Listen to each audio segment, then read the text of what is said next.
يا رب كل سنة وأنتم أمين.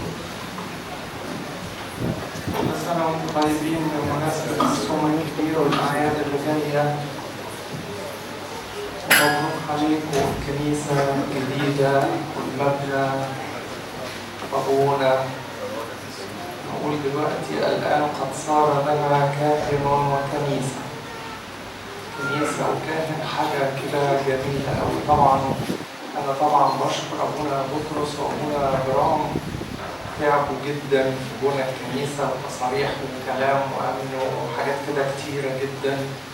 طبعا أنا بشكر كل اللي تعب في الكنيسة أيا كان، حتى لو حد تعب في تعب معين يكون خفي، أي عمل يكون خفي، حد تعب في مجهود ولا في مشوار ولا في ماديات ولا في هندسة ولا أيا كان، يعني كل اللي تعب في الكنيسة أو تعب في المكان ربنا يعوضه خيرا. النهاردة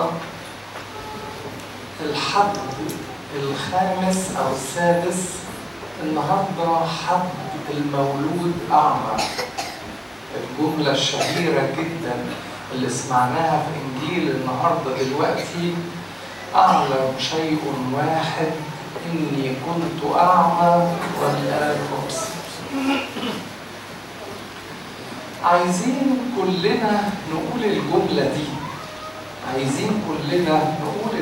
دي، نقول كنت أعمى والآن أبصر.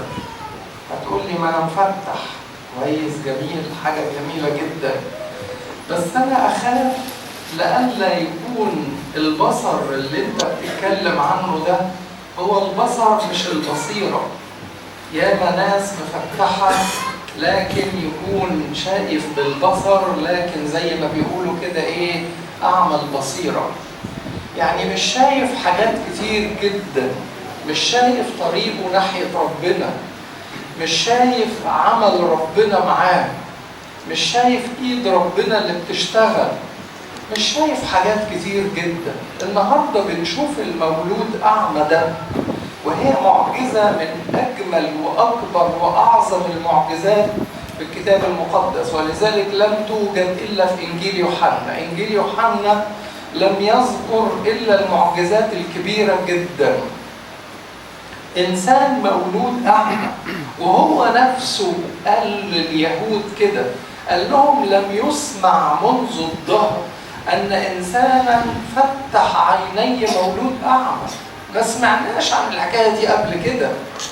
ده المعجزة دي صورة من صور الخلق، مش صورة من صور الشفاء، مش معجزة شفاء، لا، ده معجزة خلق.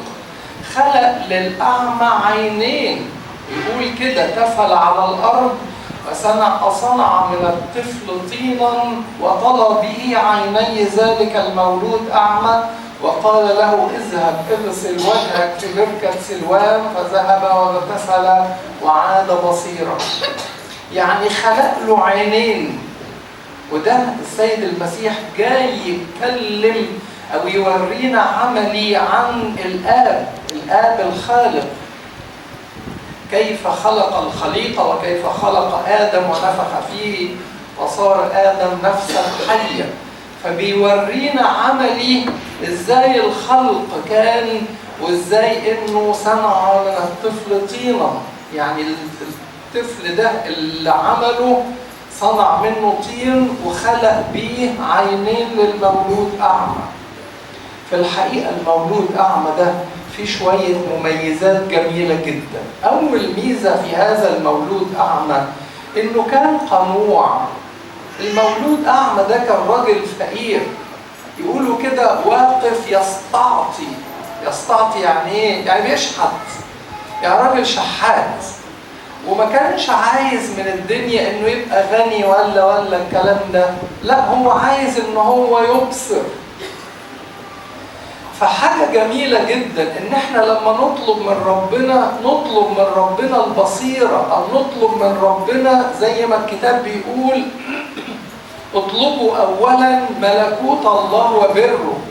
في واحد يبقى متذمر: يا رب ما أنا ما معيش، يا رب الحكاية الفلانية، الأرض الفلانية، الشغلانة الفلانية، جاري الفلاني، يقعد يطلب بقى البنت، الولد، السفر، الشغل، شوية حاجات كده كتير.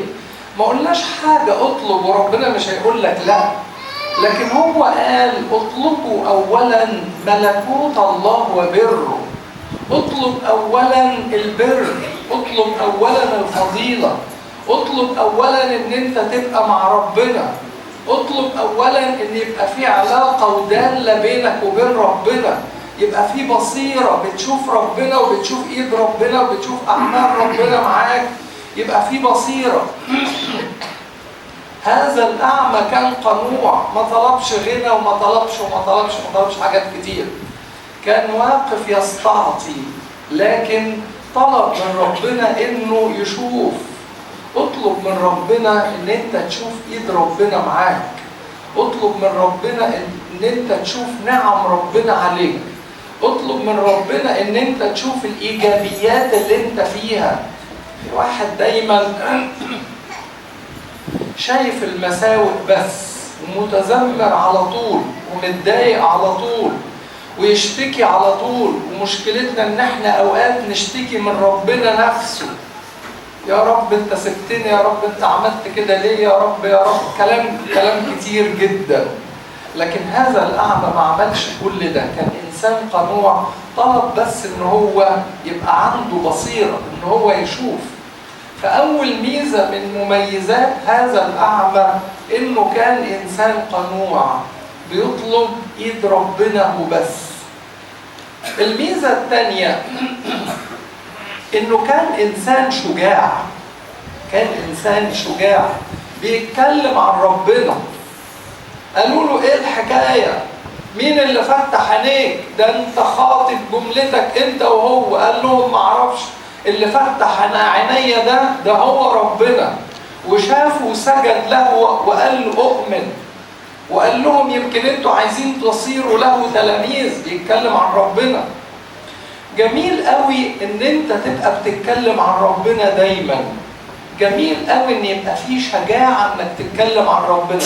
مش بقول ان انت تتكلم عن ربنا قدام الاغراب او ما شابه يعني، لكن حتى لو انك تتكلم عن ربنا باعمالك. يقول كده ليروا اعمالكم الحسنه فيمجدوا اباكم الذي في السماوات. يقولوا يا سلام، شوفوا فلان ده فعلا ده ابن الكنيسه، فلان ده يا سلام، ده ايد ربنا معاه على طول، ده الغلط ما يطلعش من بقه، ده ما يتصرفش غلط ابدا، ده ما يقولش كلمه مش صح ابدا. يبقى يروا اعمالكم الحسنه فيمجدوا اباكم الذي في السماوات. عايزين نتعلم دايما ونتعود دايما ان احنا نكون بنتكلم عن ربنا، حتى لو ما كناش بنتكلم عن ربنا باللسان، بنتكلم عن ربنا بالعمل من غير ما تعمل حاجه.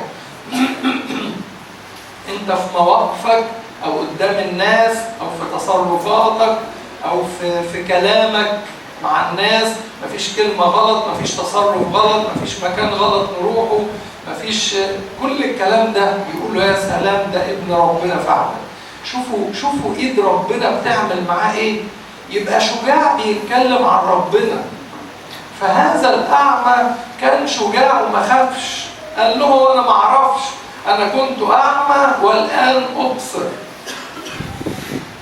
الفضيلة الثالثة والأجمل في ذلك الأعمى هي الطاعة. هي إيه؟ الطاعة. إن إحنا نبقى بنطيع ربنا. هذا الأعمى أطاع، وأطاع شيء فوق العقل. أطاع شيء فوق العقل. لما قال له إن أنا عايز أبصر، والسيد المسيح كان هيخليه يبصر في المعجزة. تخيل بقى واحد أعمى وبيقولوا له أهو تعالى هيخليك تفتح. طب إيه الحكاية؟ طبعا حد جنبه قال له ده بيعمل شوية طين. واحد أعمى تحط على عينيه طين؟ إيه ده إزاي يعني؟ لكن الأعمى ده كان مطيع جدا، لأنه كان عنده إيمان بربنا. حط على عينيه طين، ما تكلمش، ووافق وسكت وانبسط. طب حاضر حطيت طين، طب ايه نعمل ايه بعد كده؟ قال له روح بركة سلوام واغسل وشك. اغسل وشي من ايه بس؟ واحد اعمى تحطه على عينيه طين وتقول له يغسل وشه، ما لا روح ولا حاجه، اكيد كان يشيل شويه الطين والوساخه والتراب اللي حطوه على عينيه ده. لكن انسان عنده يقينيه وعنده ايمان بربنا، حتى لو الامور تبدو غريبه لكن لابد من الطاعه لربنا. حتى لو ربنا عمل معانا تصرف معين احنا ما نشتكيش، يا رب اللي انت بتعمله ده استنى بس، استنى ما تستعجلش. نسمع كلام ربنا وننفذ وصايا ربنا.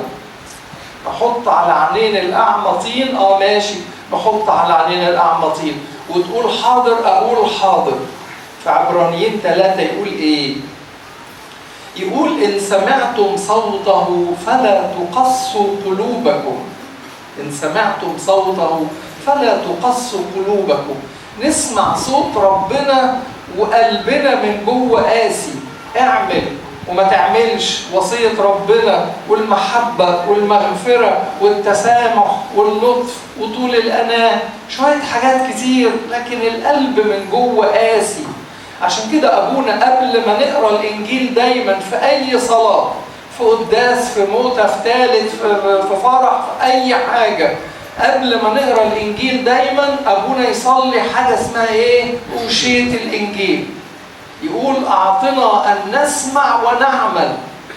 أعطنا أن نسمع ونعمل. نسمع كلمة ربنا وننفذ وصايا ربنا.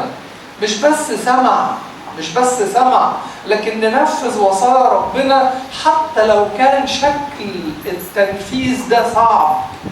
نتعلم من الملائكة يقول كده المقتدرين قوة الفاعلين أمره عند سماع صوت كلامه. مجرد يسمعوا صوت ربنا، يسمعوا كلمة ربنا، ينفذوا على طول. حتى لو الأمور تبدو غريبة، ملاك يروح لجيش سنحريب ويقتل منه 185,000، روح اقتل 185، حاضر، بسرعة ينفذ كلام ربنا وبسرعة. الطاعة السريعة، الفاعلين أمره عند سماع صوت كلامه.